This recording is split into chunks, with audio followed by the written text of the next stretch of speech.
ವಿದ್ಯಾರ್ಥಿಗಳೇ, ಇಂದಿನ ವಿಡಿಯೋದಲ್ಲಿ ನಾವು ಮಾದರಿ ಪ್ರಶ್ನೆ ಪತ್ರಿಕೆ 2025ರ ಎರಡನೇ ಪ್ರಶ್ನೆ ಪತ್ರಿಕೆಯನ್ನು 30ರ ತನಕ ನೋಡಿದ್ವಿ.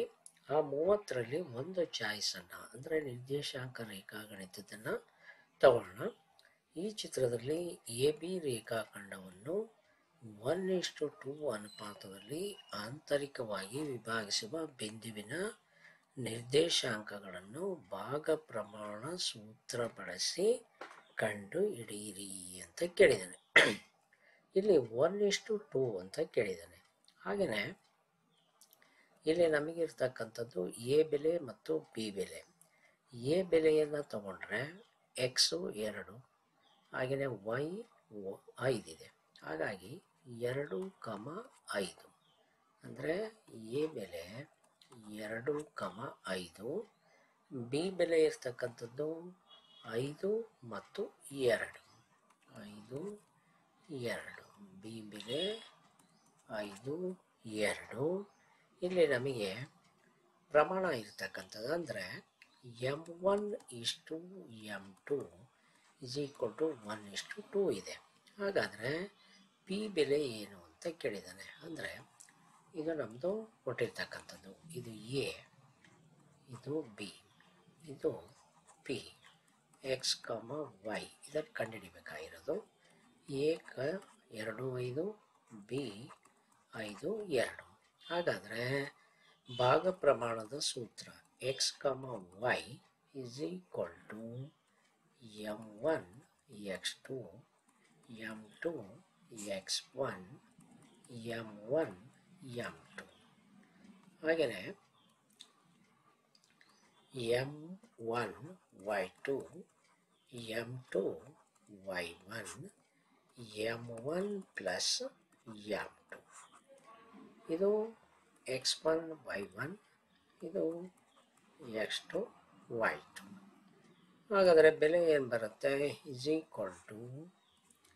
m1 ಬೆಲೆ 1, x2 ಬೆಲೆ 5 ಪ್ಲಸ್ m2 ಬೆಲೆ 2, ಹಾಗೆಯೇ x1ನ ಬೆಲೆ 2 by 1 plus 2. 1 y2 2, m2 2, y1 5. ಇಲ್ಲಿಗೆ 1 plus 2 5 1 5, 2 4 by 3, 2 1 2, 5 2 10 by 3 9 by 3, 12 by 3. ಇಲ್ಲಿ ಸಿಂಪ್ಲಿಫಿಕೇಶನ್ ಮಾಡಿದರೆ 3 1 3 3, 3 1 3 4, 3, 4.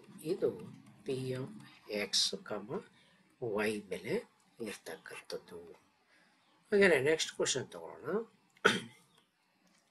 ವೃತ್ತದ ಮೇಲಿನ ಯಾವುದೇ ಬಿಂದುವಿನಲ್ಲಿ ಎಳೆದ ಸ್ಪರ್ಶಕವು ಸ್ಪರ್ಶ ಬಿಂದುವಿನಲ್ಲಿ ಎಳೆದ ತ್ರಿಜ್ಯಕ್ಕೆ ಲಂಬವಾಗಿರುತ್ತದೆ ಎಂದು ಸಾಧಿಸಿ ಅಂತ ಕೇಳಿದ್ದಾನೆ. ಇಲ್ಲಿ ವೃತ್ತವನ್ನು ನಾವು ತಗೊಳ್ಳೋಣ. ಹಾಗೆಯೇ ವೃತ್ತವನ್ನು ತಗೊಂಡ್ರೆ 31ನೇ ಕ್ವಶನ್ನು.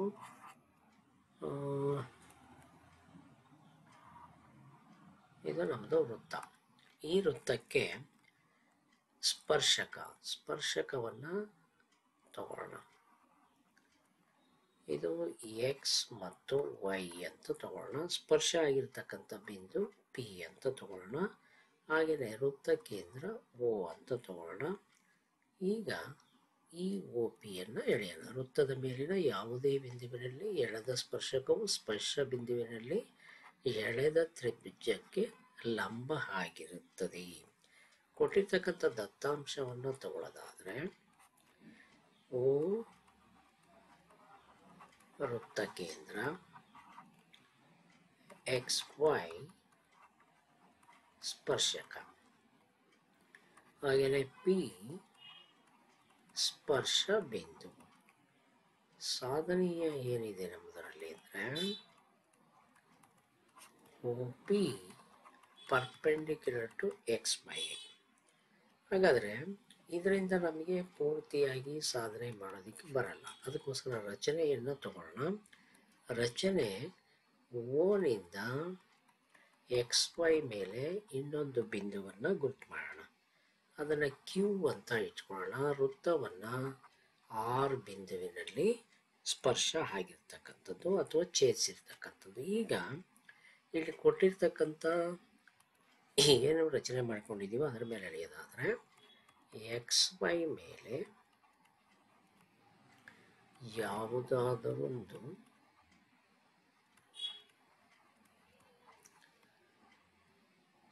ಬಿಂದು ಕ್ಯೂ ಗುರುತಿಸಿ. ಹಾಗೆಯೇ OQ ಅನ್ನು ಸೇರಿಸಿ.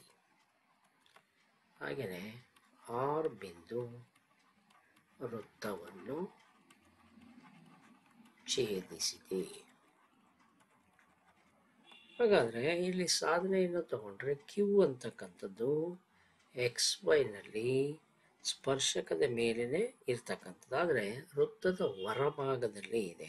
ಹಾಗೆಯೇ ಇಲ್ಲಿ OP ಮತ್ತು OR ತಗೊಂಡ್ರೆ ಎರಡೂ ತ್ರಿಜ್ಯಗಳು, ಆದರೆ OQ ಅಂತ ತಗೊಂಡ್ರೆ OR ಪ್ಲಸ್ RQ ಆಗುತ್ತೆ. ಆವಾಗ OP ಇಲ್ಲಿ ಬರ್ತಕ್ಕಂಥದ್ರಲ್ಲಿ less than greater than OQ ಆಗ್ತಕ್ಕಂಥದ್ದು. ಅಂದರೆ P ಬಿಂದುವನ್ನು ಹೊರತುಪಡಿಸಿ P ಬಿಂದು ಅಂತಕ್ಕಂಥದ್ದು XYನ ಮೇಲೆ ಇತರ ಬಿಂದುಗಳಿಗಿಂತ ಕನಿಷ್ಠ ದೂರದಲ್ಲಿದೆ. ಯಾಕೆ ಅಂತಂದು ಹೇಳಿದರೆ ನೀವು ಯಾವುದು ಬೇಕಾದರೂ ಹೇಳ್ಕೊಳ್ಳಿ. ಇಲ್ಲಿದ್ದ ಬಿಂದು ತಗೊಂಡ್ರೆ ಇದು ಮಾತ್ರ ನಮಗೆ ಕಡಿಮೆ ದೂರದಲ್ಲಿರುತ್ತೆ. ಇಲ್ಲಿದ್ದ ಈ ಕಡೆ ಭಾಗದಲ್ಲಿ ನಾವು ಯಾವ ಕಡೆಗೆ ಹೇಳ್ಕೊಂಡ್ರೂ ಕೂಡ ಈ ದೂರ ಕಡಿಮೆ ಆಗುತ್ತೆ ಹೊರತು ಈ ದೂರ ನಮಗೆ ಕಡಿಮೆ ಆಗೋದಿಲ್ಲ. ಅದರಿಂದ ನೇರವಾಗಿ ಎಳೆದಿರ್ತಕ್ಕಂಥ ದೂರ ಅಂದರೆ OP ದೂರ ಬಿಟ್ಟರೆ ಉಳಿದಿರ್ತಕ್ಕಂಥ ದೂರಗಳು ಜಾಸ್ತಿ ಅಳತೆಯನ್ನು ಹೊಂದಿರುತ್ತೆ. ಈಗ ನಾವು ಸಾಧನೆಯನ್ನು ತಗೊಂಡ್ರೆ ಕ್ಯೂ ಬಿಂದು XY ಸ್ಪರ್ಶಕದ ಮೇಲಿರ್ತಕ್ಕಂಥದ್ದು.